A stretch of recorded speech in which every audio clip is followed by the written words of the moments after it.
Assalamualaikum warahmatullahi wabarakatuh. Berjumpa lagi dengan saya, Sarif Bima. Oke, para rekan dimanapun berada, sebelumnya kami mohon maaf dikarenakan cukup padatnya kesibukan kami sehingga kami terlambat untuk mengupload video-video berikutnya atau video-video terbaru.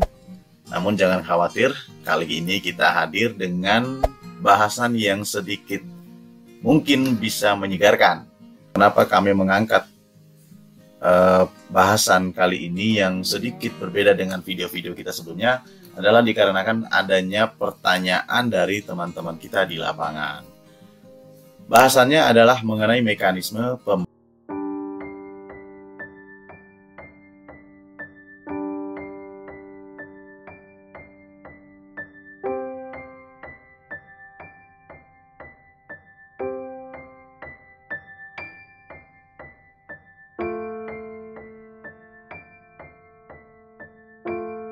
desa itu apa, maka kita harus melihat pada rujukan yang memang memuat tentang hal tersebut. Pertama, dalam Peraturan Mendagri nomor 66 tahun 2017, perangkat desa adalah unsur staf yang membantu kepala desa dalam penyusunan kebijakan dan koordinasi yang diwadahi dalam sekretariat desa, dan unsur pendukung tugas kepala desa dalam pelaksanaan kebijakan yang diwadahi dalam bentuk pelaksanaan teknis dan unsur kewilayahan. Selanjutnya kita beralih pada Peraturan Mendagri nomor 83 tahun 2015 sebagaimana telah diubah dalam Peraturan Mendagri nomor 67 tahun 2017 mengenai perangkat desa. Di dalam kedua rujukan ini kami tidak menemukan mengenai periodisasi atau masa kerja dari perangkat desa.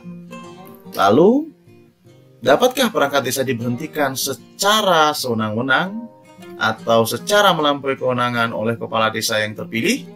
Jawabannya tidak. Lalu, apa saja yang menyebabkan perangkat desa ini dapat diberhentikan? Merujuk pada Undang-Undang Nomor 6 Tahun 2014 tentang Desa. Dalam pasal 53 ayat 1, di situ diterangkan bahwa perangkat desa berhenti karena A. meninggal dunia, B. permintaan sendiri, atau C. diberhentikan. Perangkat desa yang diberhentikan sebagaimana dimaksud pada ayat 1 huruf C karena pertama, usia telah genap 60 tahun, B. berhalangan tetap, C. tidak lagi memenuhi syarat sebagai perangkat desa, atau D. melanggar larangan sebagai perangkat desa. Pada pasal 3, perangkat desa sebagaimana dimaksud pada ayat 1 ditetapkan oleh kepala desa setelah dikonsultasikan dengan camat atas nama bupati atau wali kota. Ketentuan lebih lanjut mengenai pemberhentian perangkat desa sebagaimana dimaksud pada ayat 3 diatur dalam peraturan pemerintah. Lalu, untuk lebih meyakinkan lagi, maka kita akan melihat pada Peraturan Mendagri nomor 67 tahun 2017. Perangkat desa itu dapat berhenti karena apa? Pada pasal 6 ayat 1, perangkat desa diberhentikan sementara oleh kepala desa setelah berkonsultasi dengan camat. Jadi, masih sejalan atau tidak kontra dengan Undang-Undang Nomor 6 2014 tentang desa tadi. Ayat 2-nya, pemberhentian perangkat desa dimaksud sebagaimana dimaksud pada ayat 1 dikarenakan A. ditetapkan sebagai tersangka dalam tindak pidana korupsi, terorisme, makar, dan atau tindak pidana terhadap keamanan negara. B. dinyatakan sebagai terdakwa yang diancam dengan pidana penjara paling singkat 5 tahun berdasarkan register perkara di pengadilan. C. tertangkap tangan dan ditahan. Dan D. melanggar larangan sebagai perangkat desa yang diatur sesuai ketentuan peraturan perundang-undangan. Lalu, pada pasal 3-nya, perangkat desa diberhentikan sementara sebagaimana dimaksud pada ayat 2 huruf A dan huruf C diputus bebas atau tidak terbukti bersalah berdasarkan keputusan pengadilan yang telah memperoleh kekuatan hukum tetap atau inkrah dikembalikan kepada jabatan semula.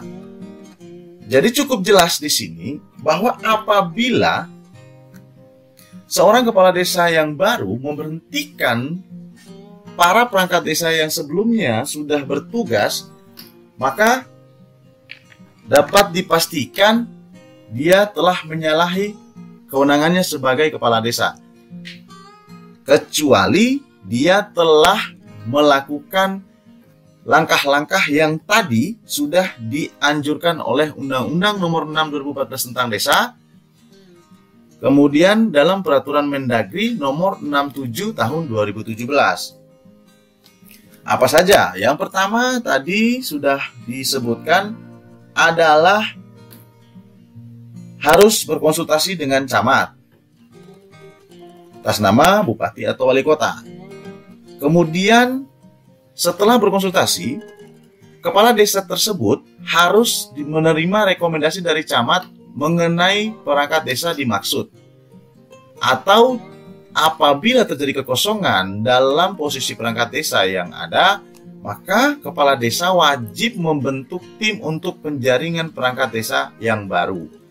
Lalu bagaimana apabila seorang kepala desa melakukan pemberhentian kepada para perangkat desa yang tidak menyalahi ketentuan sebagaimana diatur dalam ketentuan Peraturan Mendagri Nomor 67 Tahun 2017 dan Undang-Undang Desa Nomor 6 Tahun 2014? Jawaban kami adalah kepala desa tersebut telah menyalahi atau melampaui kewenangannya.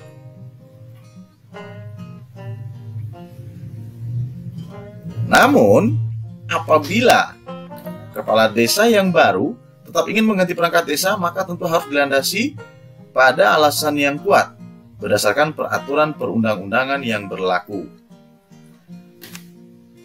Alasan-alasan lain yang bisa digunakan untuk memberhentikan perangkat desa belum kami temukan selain beberapa ketentuan yang sudah kami sebutkan tadi. Jadi, bagi para perangkat desa, jangan mau asal diberhentikan jika tidak menggunakan alas hak atau dasar hukum yang kuat oleh kepala desa yang baru. Langkah-langkah apa yang dapat perangkat desa yang diberhentikan tadi ambil untuk membatalkan surat atau SK pemberhentian akan kami berikan pada video berikutnya. Ketika seorang kepala desa melakukan perbuatan yang melampaui kewenangannya, maka konsekuensinya kepala desa tersebut dapat pula diberhentikan. Nah, nanti akan kita bicarakan pada video selanjutnya bahwa peraturan barunya perangkat desa itu tidak memiliki periodisasi atau masa kerja selain yang tadi disebutkan.